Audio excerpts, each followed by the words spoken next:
Hey, I should probably start off by talking about why there hasn't been a vlog on this channel for the past few weeks. And well, that's because I've been on fieldwork in America. I was trying to work out what effects the tectonics out there were having on the local climate and geology. And to be honest, it was a great trip, in spite of all the bad luck we had, including flooding in a desert. Yeah, not sure how we managed that one, but I digress. Anyway, while doing fieldwork out there, I got thinking about my first year of fieldwork and how much I've learnt since then, and how I wish I'd had some pointers on what to do and how to do it in the field. I'll give you 5 seconds to guess where this is going. To all those of you who thought Disneyland, I'm sorry, that's the wrong answer. No, this vlog I'm going to talk about what to do when you're on a geological field trip. Mainly what to do when faced with a big outcrop for the first time. So, without further ado, here we go! Number 1. Read up on where you're going before you go.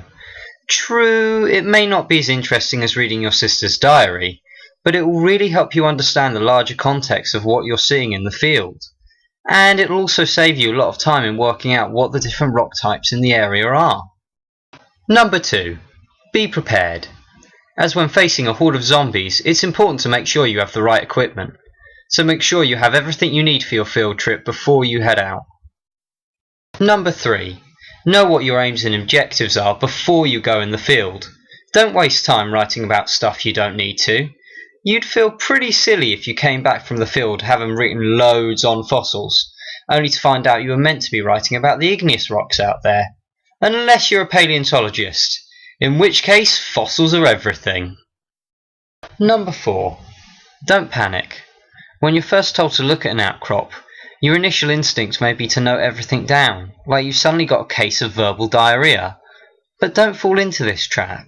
Instead, take a huge step back and look at the outcrop and ask yourself, is this outcrop one massive chunk of the same stuff? Or is it like an ogre made up of different complicated layers? If there are any layers, are any of them bent out of shape or cut by another rock or any other form of structures? Now that you've answered these questions, you're ready to get right up close and personal and find out what kind of rocks are in the outcrop, how they relate to each other, and if there are any smaller structures within the rocks. Number 5.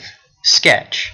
A picture is worth 1,000 words, and field sketches are always a good idea.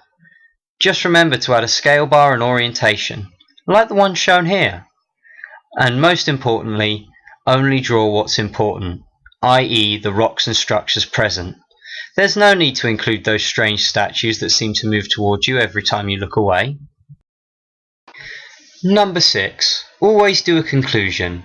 At the end of each day and at the end of the trip, try to do a quick summary of all you've seen and how it relates to your overall aims and objectives. Trust me, it makes things so much easier. Number 7. Keep it tidy. This isn't always easy, especially when you're having to work in horrible weather and it's raining cats and dogs. But it will make things that little bit easier when you come to look through your notebook at the end of the trip. Finally, number 8. Be safe. Don't stick your hand in a lava flow or try to climb up the side of a cliff like Spider-Man. If it doesn't look safe, don't go near it. Well, that's it for this week, but I hope these pointers on fieldwork have been useful to you. Until next time.